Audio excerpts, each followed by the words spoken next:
So you've got an image in mind, a preferred camera angle perhaps, and Microsoft Flight Simulator 2024 just isn't delivering it for you. Well, enter ChasePlane by Parallel 42, a complete overhaul of the camera system in our simulator. You can customize camera positions, save them for each aircraft, and enjoy your flying with added physics effects. At US $30, it's not a cheap add-on, but might it be worth it for you? Well, I bought this with my own money, and I'm going to show you what I've learned and how it works for me. So, let's fly.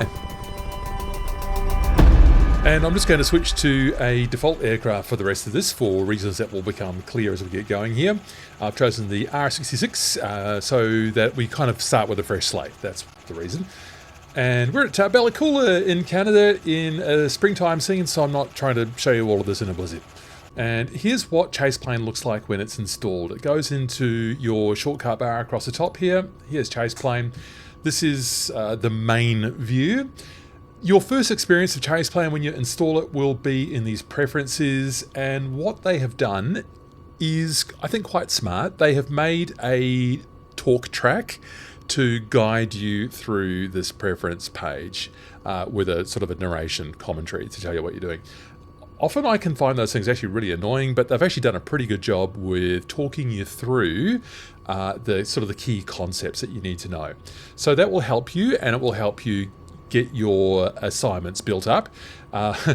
You are going to be building this from scratch, because when you install ChasePlane, all of your customized or default camera settings are chucked out.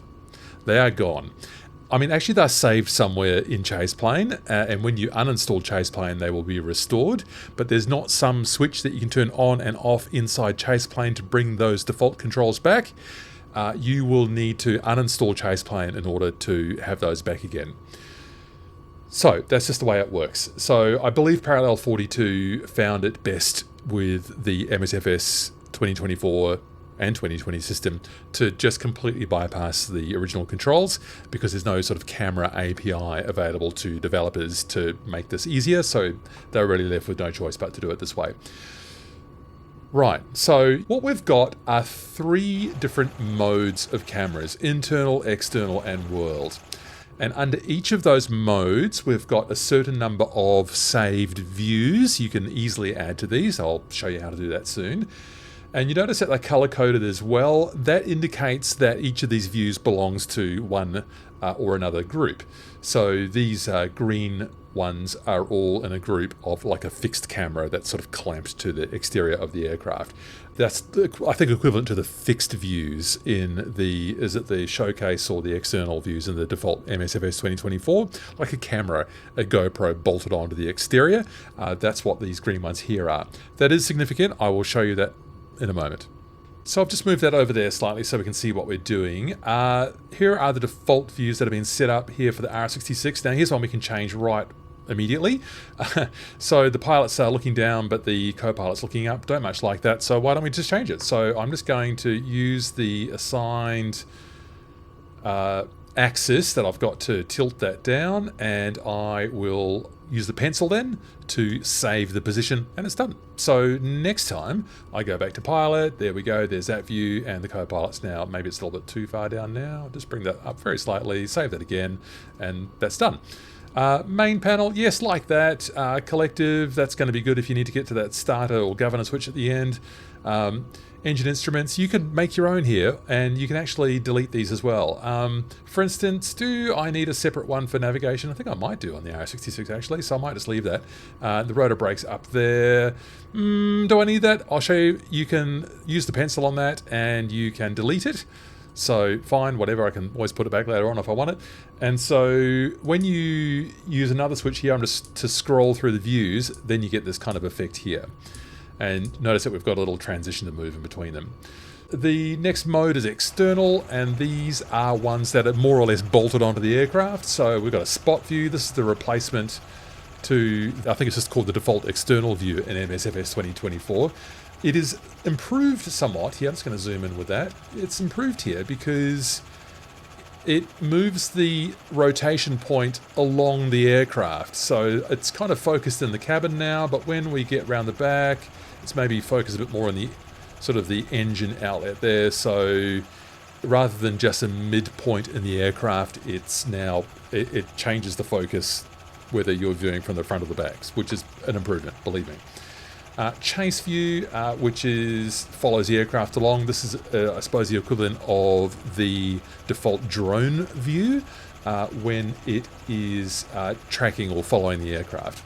And then we've got all these bolted on things here. So front look right, that's not bolted onto anything, that's just floating. Let's go ahead and actually just change that. So why don't we put it on the horizontal stabilizer here? Not something that you'd be allowed to do in reality, I wouldn't have thought, but we can do whatever we want in Microsoft Flight Simulator. So what happens if I want to pretend that I have mounted a GoPro right there? Yeah, why don't I try a view like that? Maybe just zoom it out very slightly. I've got a shortcut assigned for that. There we go. I could do something like that. Tail rotor, pencil. Have I missed save? Save position, it's right at the top. Alright. Left look forward. These are all different. It's actually a little bit inconsistent, if I'm honest. The default aircraft probably are a bit more comprehensive, like what you're seeing here. Commonly used add-ons. Some of them have been done, a lot of them haven't been. And these float in all kinds of weird places. So this one here, belly, okay. And another belly. Left and right, okay. So I think the belly camera, I don't agree with that one at all, so I'm just going to delete it. And it doesn't, my opinion as to whether I agree with it or not is unimportant. The point is that you can actually put these wherever you like. So let's imagine the belly cam is actually on the belly. So let's just get this in here. I'm just using my mini joysticks on my Orion HOTAS 2, and I've got a little axis here to do that. Down. Oh, I think I might like this zoomed out slightly, so just pull that back so I can see those skids. And I'm pretty happy with that for a belly cam. So I will save that position. Right. And so on, right? You can just go and get all these external views the way you like it. And then I can just kind of scroll through them like this. One thing that is slightly bothersome is that I sort of need to redo some shortcuts here. Now, on the keyboard, I've always got the pilot on assign a view shortcut, Shift F1. Okay, that's done there. That's what it's like to save an assignment. That's good. So what I'm saying is you just need to do this again. Main panel, I would normally have that on Shift F2. Shift F2, save that. What you can do is get that happening in a Stream Deck as well. There's no native Stream Deck integration. It's just that you would use the hotkeys in Stream Deck to recall the hotkey combination that you've established inside ChasePlane. Well, let's do some flying in lovely Bella Coola. And what does ChasePlane do for our effects here? Well, I'm looking here at the pilot group, and what I can do with this is change a few things here. We can make this rigid, as you can see. That stops that sort of engine effect that we've got going there. I'll just keep it in the middle, smooth. Intensity. This is configuring how the camera behaves to external forces that it's being subjected to. So I can see that the engine vibration there is way too much above about that level. So I do like the addition of this. It's a pity that it's not a little bit more prevalent in the default MSFS 2024 aircraft. And there is like a bit of a bump when you touch the ground, which I also approve of. That's really great. I wish more developers would put sounds in there for that as well. So motion effects there, they all are. Speed brake variation is not an issue here. Breathing, I haven't really noticed that being a large factor yet. Follow horizon can be a bit controversial for some people. It's on 0.2 by default. If I just crank that all the way over to 1, just to show the difference, it means that when I bank the helicopter, notice that the interior is banking, but the exterior is not. I think when we're in the aircraft, we tend to gimbal our head, or probably keep it straight with our body, so that we don't really have as much of an effect as what that is having there. So I'll just bank left now and reduce the follow horizon, and you can see that that is just adjusting up on there as we go. I don't mind having some, but I think a bit of a halfway house. I think it was 0.2 by default. I'll try 0.3. I think I quite like that. Some people won't. That to me just makes the cockpit experience a little bit more vibrant, I guess. Maybe a little bit exaggerated, but I think it's okay. So those are some of the motion effects that are available to you. FSRealistic Plus, which has also recently been updated, works with ChasePlane in 2024. In fact, it only works with ChasePlane. If you want FSRealistic in 2024, you will need to purchase ChasePlane as well. So that purchase price does add up. But if you want all the other little benefits that FSRealistic Plus might give you, then you will need ChasePlane as well. So I hope to demonstrate that for you in a later video. And just while we're flying out to the sound here, a couple more things that I've got on hotkeys, or I've transferred to the Stream Deck as well. I just got a flyby view here, which is actually very nice. Not in 2024 by default at all, unless you want to use the flight control replay for that purpose or something. And look at that nice zoom in as well. That's actually pretty great. Pretty happy with that flyby view, and if I want it to do it again, then we'll just go flyby again. Here's one from above. Yeah, that's really nice. Really nice. Maybe I'll just return my attention to actually flying this helicopter. Alright, we'll turn back in land now. It gives me a chance to show you another feature, which is an interesting one. It is this, binoculars. So I can zoom in, and I could just about... Yeah, is that it over there, the airfield? Not quite sure. Not quite sure if I can make out the airfield there, but I can zoom in and out with these binoculars, and it might be sort of quite useful for just getting the lie of the land whilst you're positioning yourself in the world. Now, this one is called Cinematic, and it's kind of hands-off. They say themselves that this is you can think of it as a screensaver. So for airliner fans, you might just switch to this mode while you're in cruise and just enjoy a bit of a screensaver effect as you complete your hands off. My controls are still live. I don't have autopilot in this R66. I've just trimmed it out, but I can sort of still enjoy this view here. This is going to be maybe quite nice for me in doing streams. Choose the cinematic view, and we see it flying like this. Maybe I can see other people who are flying with me in the group. Now, one problem you can see there is that the pilot is invisible. Why is that? I'm not quite sure. Parallel 42 have stated that there's just some difficulty in the limitations that they've got around implementation, and they've had to make it so the pilot is invisible on the exterior views. Bit of a pity, but that's just the way it is at the moment. Alright, now I can see the airfield, and there it is with the binoculars. That is actually kind of a cool effect. I like that. I think I probably will actually use that in streams. There's that belly cam I set up before, and I can just scroll through all my other external views just with a hotkey that I've got established here. Unlike the default MSFS 2024 external views, your controls are still live during these maneuvers, so I can still control the aircraft.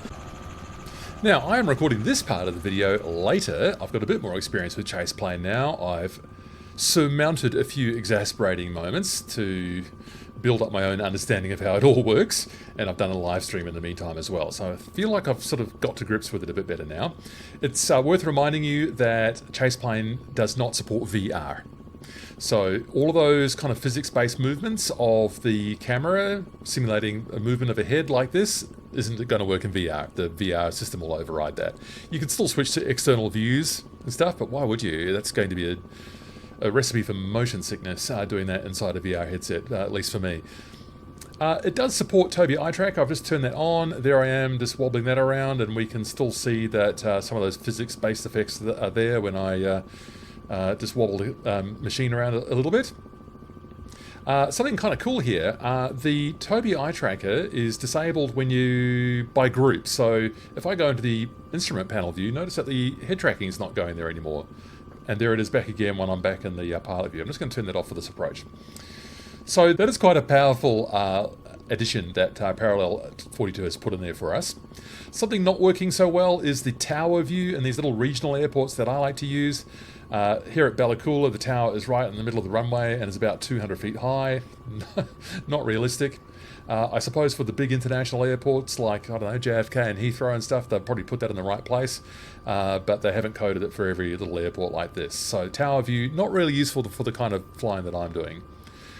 Similarly, the runway threshold view probably looks really great if you're a wide-body jetliner, but if you're in a more challenging general aviation aircraft or helicopter, then you are going to find that probably that view doesn't serve you much purpose either.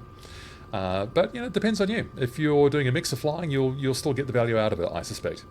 And as we come into this helipad, I'm going to show you another cool physics kind of effect here. I'm going to slap it down quite hard deliberately and watch what happens to the simulated head view when we make contact with the ground. So we'll just get over that H, and slap it down now. Bang! Look at that! Ka-dump! That's really great. I love that effect. So I'll just do it a bit more softly this time, but still with a bit of weight there, so you saw a bit of movement in the head there. Really good effect. Good work, Parallel 42. Love to see that in the sim. And I would think that adding FSRealistic Plus in there as well, there's a few other possibilities with that camera movement that's going to really serve us well, especially for this kind of flying. Now, something that caused me a huge amount of consternation before I figured it out was that we've got these control profiles for each of the 3 camera modes, internal, external, and world. So for each of those modes, we can choose slow, normal, or fast. And so what this affects is this. Like if I, in this normal profile, pan, I find that very fast, and notice it just abruptly stops. I want it slower, and I want more weight, more momentum, make it smoother. So what I can do is go to the slow mode, which I've already adjusted, and I like that a lot better. So I've keyed in, you can key in or use the slider. That 25 degrees a second is maybe a bit slow. Let's try 30. So I'm kind of liking that. I've adjusted this positional kind of speed the way I like it. That is pretty good. And weight is just about how abruptly or not it comes to a halt. So if I just go back to normal here, you'll see that it's only 0.05. So notice that stops pretty much abruptly. Go back to that slow mode again. You see I've got it on 0.55. And that's, for me, is just nice. So I noticed that I think I have to select slow specifically each time. I've got it on a key to go back to that mode, or in fact I can advance through them. You can't go backwards through them, only forwards, but anyway, 2 clicks on that and I'm back into slow mode, and I can make it a bit faster if I want to. Also, there's another shortcut key, another binding, where even in slow mode here, I'm going backwards, I can hold down this key and it makes it temporarily go a bit faster. So that's normal, hold down this other key, zip, there it goes, a bit faster. So you've kind of, it's like a shift key to make you run. You can think of it like that. And that is just about everything I've learned so far about ChasePlane. It took me a little while to get my head around some of the features, and I was getting a bit exasperated at times, but you kind of need to stick with it and just be a bit patient and figure out how it can best serve you. Does every MSFS 2024 user need this? No. But if you've got very specific demands for what you want to achieve with cameras, or if you want to make content like what I do, then I think ChasePlane could serve your needs very nicely. Your mileage will vary. And if you do want to go to FSRealistic Plus, which I will be reviewing soon in another video, then you will need ChasePlane as well. So that's worth thinking about.